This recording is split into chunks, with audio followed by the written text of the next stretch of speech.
écoutez, nous allons résumer un peu la consultation. Oui. Souvent, les gens, les patients viennent me voir, me dire, docteur, j'ai une veine qui gonfle, ma veine est noire. Tout à fait. Et en fait, on résume la situation, c'est que ceci souvent relève des causes plus profondes. Hein. Il faut aller au-delà des symptômes, au-delà des signes. Alors moi, je regarde souvent, d'abord je fais un examen qui montre que tout est normal. Hein. Oui, mais pourtant, docteur, regardez, les veines qui gonflent là, là, là. Et en fait, je leur dis souvent, l'adage populaire ou la sagesse populaire donne souvent une connaissance extraordinaire. Hein. C'est une richesse. Hein. Je dis souvent, quand on regarde ces veines, on voit ces peines. Voilà. Alors, il faut aller chercher les peines. Hein.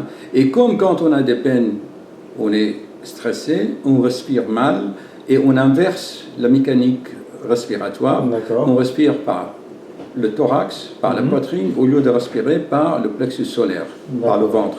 Et à ce moment-là, il y a une hyperpression qui se fait, et bien le sang ne revient pas normalement et les veines gonflent un peu. Il suffit de faire de l'exercice et surtout de respirer physiologiquement. Pour respirer normalement, il suffit juste de regarder et automatiquement, lui, le corps, il va régler ça, sans l'intervention du mental. C'est le mental, avec ses soucis, ses colères, ses frustrations, qui va bloquer un processus normal.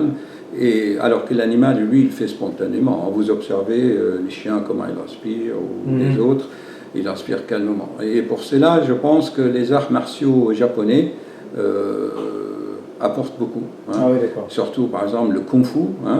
Un samouraï vous regarde, si vous respirez par la poitrine, il souffle sur vous, il faut tomber. Alors que si vous respirez par le ventre, vous êtes ancré et vous êtes solide sur vos jambes. Voilà, à méditer.